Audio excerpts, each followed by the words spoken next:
Hi, good morning, everyone. My name is Melissa. I'm a senior reporter at Modern Retail. I'm so excited to be here today, and I really hope everyone's having a great time in the desert. I'm here with Pat Suh from Affirm. We're going to chat all things payments this morning. Pat, how you doing? Tell us a little bit about yourself.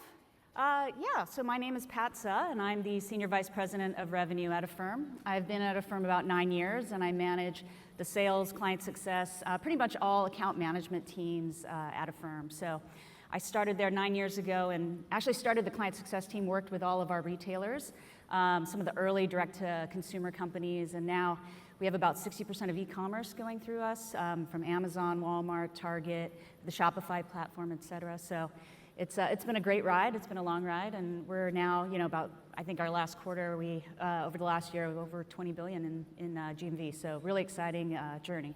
That's fantastic. You guys have made so many strides in 9 years too, which is actually quite small in the grand scheme of things. Yep. When you think about what's ahead for Affirm right now, what are some of the current priorities from a business perspective? Well, I think, 4 main priorities, I would say. Number one is continuing to look at new markets. We've announced plans to go internationally into the UK this year. We've launched a business-to-business BNPL product, so businesses can now make purchases and sole proprietorships there. And so continuing to kind of expand our segments. Then also, secondly, working with our existing merchants and retailers, looking at how we can grow their businesses. We've recently launched 4,500 Walmart kiosks that were integrated into their self-checkout. So we really partner with a lot of our retailers in getting very integrated into solutions and growing with them. Third, we look at distribution partnerships. Most people know about our Shop Pay integration. We power their installments, but we also work with a lot of the major platforms. Some of them you see here: Stripe, WorldPay, BigCommerce, and so really great partnership distribution strategy there. And then I think the last thing, the fourth thing, is we are heavily invested in omni-channel, multi-channel, in-store. So we've made investments in a physical card. So now you can take a physical card, go to a store, any retail store, swipe it as you would, but be able to turn that into an installment loan and spread out those payments. So those are the 4 main areas of investment as we look at extending our reach in BNPL. Okay. Well, it sounds like you've got a little bit in different honeypots, which I think is a good strategy for anyone. I want to just talk a little bit about the products itself that are shown to a customer at checkout. I think a lot of us think about buy now, pay later as this pay in 4, kind of split up your payments every 2 weeks, every 4 weeks. What are you doing at Affirm to sort of differentiate some of those products, and why is that important? Why do we need to make sure that there are different ways for people to pay? Yeah. So I like to think of Affirm as BNPL, buy now, pay later on steroids, Sure. because typical buy now, pay later is that pay in 4 product you talk about. But that's only 6 weeks, so it really addresses lower cart sizes. And so when you're talking about bigger carts, you really want more flexible financing terms. So not only do we provide the pay in 4 product, but we can also go up to 60 months of terms. We can go up to $25,000 basket sizes. So that really extends the reach of financing that we can provide to a consumer. And we provide the ability to flex up and down. So it's not like you do a 36-month program for a $100 shirt. We know how to flex with the different price points and really put a product that is specific to the consumer and what they're purchasing today. How we're different than other BNPL providers is that we are really a mission-driven company, and we don't charge late fees, any deferred interest. We don't charge any compounding interest. And so the consumer always knows what they're paying, and they don't get into the cycle of debt. And I think that also differentiates us from credit cards. Credit cards, I think, last stat I saw, over $1 trillion in credit card debt. And that's revolving, that's with late fees, that's with penalties. And so it's putting consumers in a really negative position. And so that's how we want to differentiate. We think we're a better alternative to credit cards. And more specifically, I guess, the buy now, pay later and transactions are at the point of sale and are typically for a single basket or transaction. So it's not this big line of credit, again, that you can start building up. It's actually for a specific purchase, which could be that $100 shirt, or it could be that $1,000 Botox treatment. Yeah, well, and I feel like the magic words of the week, AI is probably in some of that secret sauce there in the flex payments, right? As far as figuring out, okay, what do we feel like is the profile of this consumer, that you have your ways of sort of figuring out what capacity they have and how to meet that. Yeah, I think that's really our power in that we've been doing this for over a decade. 12 years the company has been around. We have, over a decade's worth of underwriting data. We underwrite every transaction, and that's another differentiator. Other paying for products just split the payments up. They hope you pay back. They try to get you to pay back and do those marketing tactics. But for us, we really look at the data. We know what a consumer can afford. We don't put consumers in an uncomfortable debt position. And we only approve them for what they can afford and give them the types of flexible options. So, for example, if you're a high net worth consumer, you may be more attracted to a 0% offer. You've probably seen some of these deals. And then maybe for sort of a mid-range consumer, they may want longer terms. So maybe a 12-month option or an 18-month option helps to lower the monthly payments during those phases of life. Mm-hmm. And so we can be very intelligent because everybody goes into certain systems, like holidays, for example, you can be stretched. So how do you extend the purchasing power in order to get gifts? What I love, what we always share within our executive staff meetings are consumer letters that say, oh, you really helped me get gifts for my child this Christmas. We had some medical bills we weren't able to pay, and this helped us extend and get gifts for our kids and make safe Christmas, essentially. So those are the kind of heartwarming stories we always, we live for, really. Yeah, no, it's about making sure consumers are able to live the way they want to within the ways that they're able to, right, without overextending themselves. It's so important.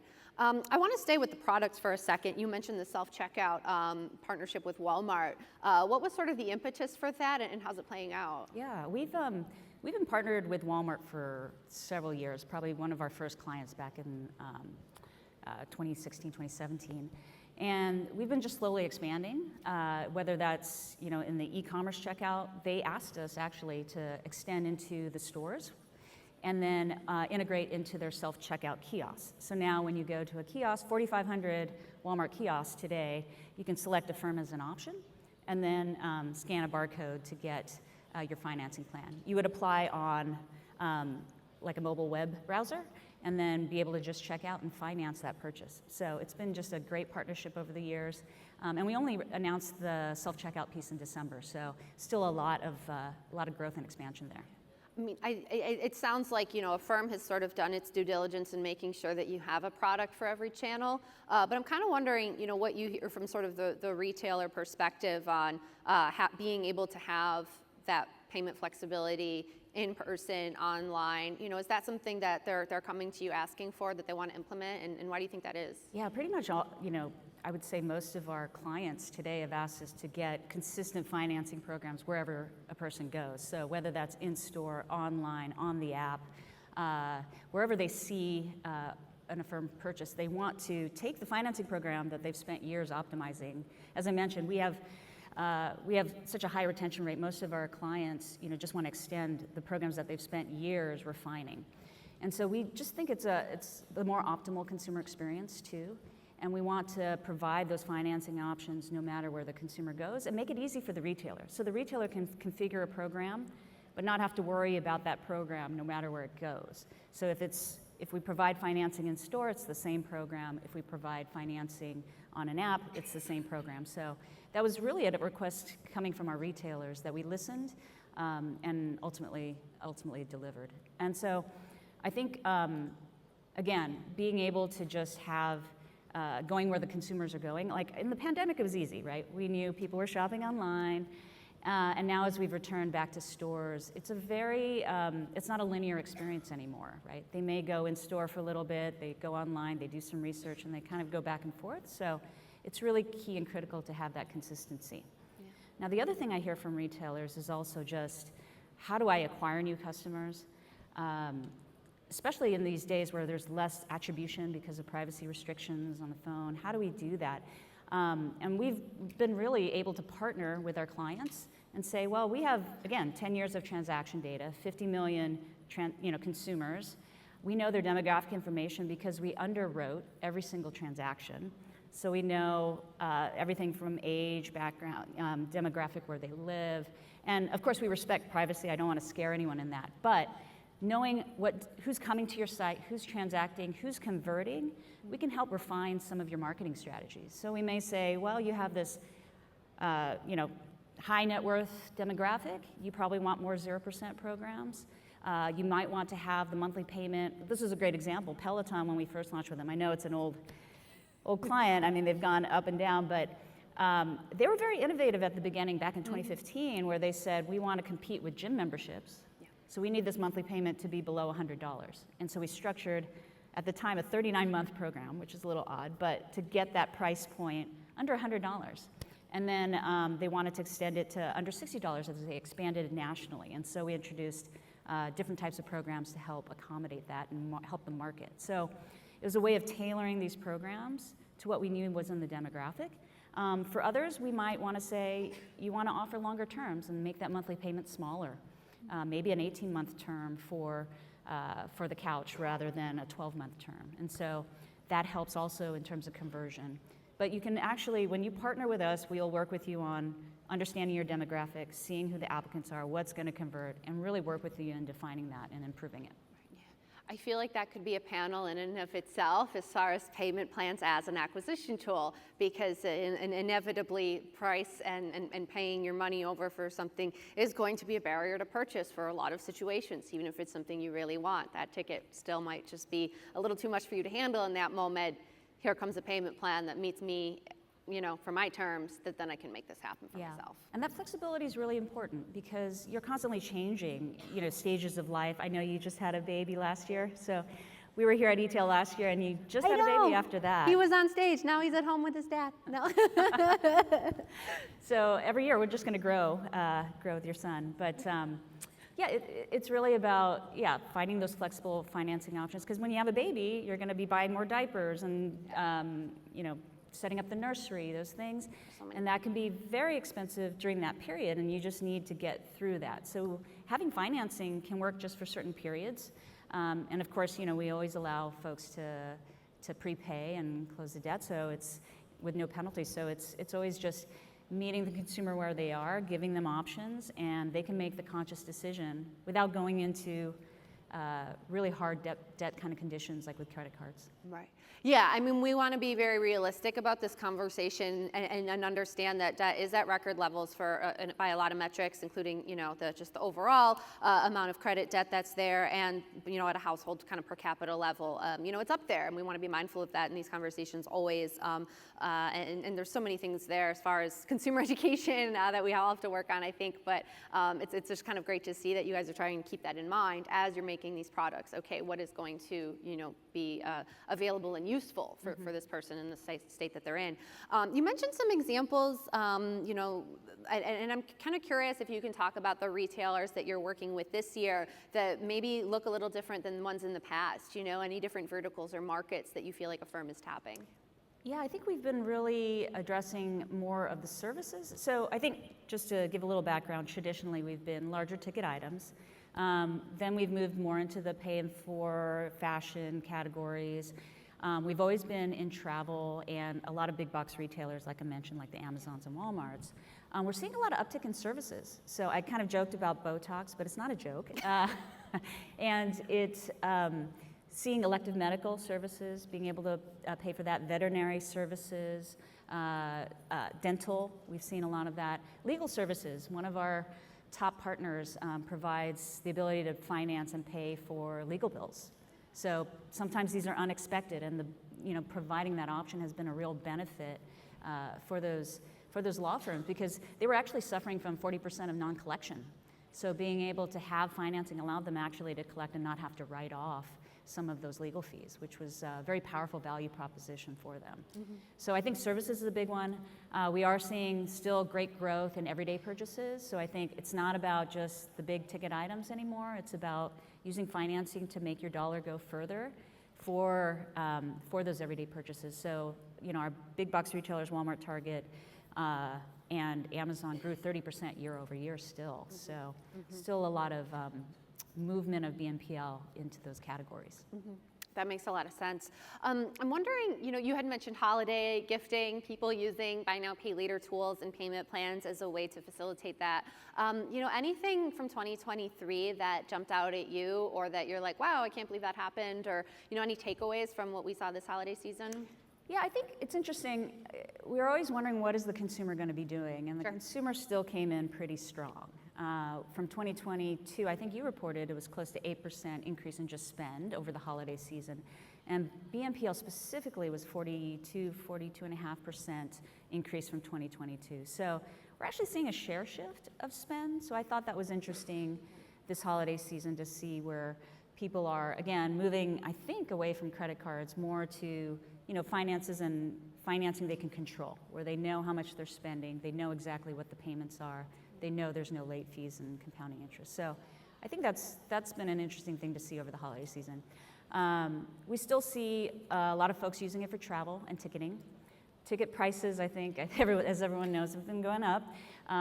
Also concert tickets, we have good penetration there. So we saw a lot of people using it to still entertain themselves, right? And travel, and I think there's still that residual wanting to experience life post-COVID and really take advantage of things like concerts and tickets and traveling again. So no slowdown there. Right. If I remember too, I think it was a pretty good new acquisitions as far as new customers who were trying out buy now, pay later and payment plans over the holidays. Anything I guess that you feel like brands are doing or that you're working with the retailers who use Affirm to, kind of have, I know we talked about it before, but just like any examples of acquisition or strategies that you feel like brands have used?